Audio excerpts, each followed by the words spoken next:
राजतिलक की घोषणा। कैकेय पहुंचकर भरत अपने भाई शत्रुघ्न के साथ आनंदपूर्वक अपने दिन व्यतीत करने लगे। भरत के मामा अश्वपति उनसे उतना ही प्रेम करते थे जितना कि उनके पिता राजा दशरथ।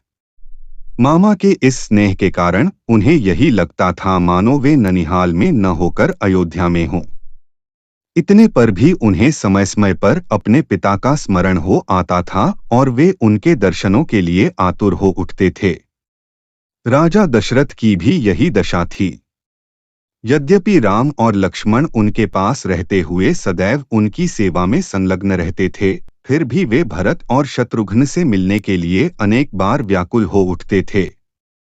समय व्यतीत होने के साथ राम के सद्गुणों का निरंतर विस्तार होते जा रहा था।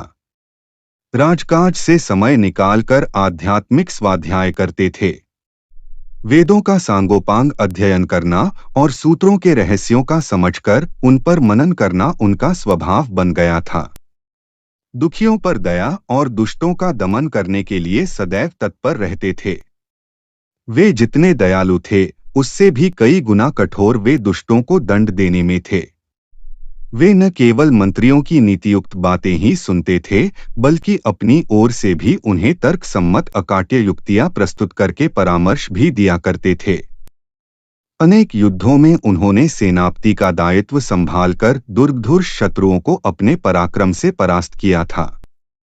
जिस स्थान में भी वे भ्रमण और देशाटन के लिए गए वहां के प्रचलित रीति रिवाजों, सांस्कृतिक धारणाओं का अध्ययन किया, उन्हें समझा और उनको यथोचित सम्मान दिया। उनके क्रियाकलापों ऐसे थे कि लोगों को विश्वास हो गया कि रामचंद्र क्षमा में पृथ्वी के समान, बुद्धि विवेक में बृहस्पति के समान और शक्ति में साक्षात देवताओं के अधिपति इंद्र के समान हैं। न केवल प्रजा वरन स्वयं राजा दशरथ के मस्तिष्क में यह बात स्थापित हो गई थी कि जब भी राम अयोध्या के सिंहासन को सुशोभित करेंगे उनका राज्य अपूर्व सुखदायक होगा और वे अपने समय के सर्वाधिक योग्य एवं आदर्श नरेश सिद्ध होंगे। राजा दशरथ अब शीघ्रातिशीघ्र राम का राज्याभिषेक कर देना चाहते थे। उन्होंने मंत्रियों को बुलाकर कहा, हे मंत्रीगण, अब मैं वृद्ध हो चला हूं और रामचंद्र राज सिंहासन पर बैठने के योग्य हो गए हैं। मेरी प्रबल इच्छा है कि शीघ्रातिशीघ्र राम का अभिषेक कर दूं। अपने इस विचार पर आप लोगों की सम्मति लेने के लिए ही मैंने आप लोगों को यहाँ पर बुलाया है। कृपया आप सभी अपनी सम्मति दीजिए। राजा दशरथ के इस प्रस्ताव को सभी मंत्रियों ने प्रसन्नतापूर्वक स्वीकार किया। शीघ्र ही राज्य भर में राजतिलक की तिथि की घोषणा कर दी गई और देश देशांतर के राजाओं को इस शुभ उत्सव में सम्मिलित होने के लिए निमंत्रण पत्र भिजवा दिए गए।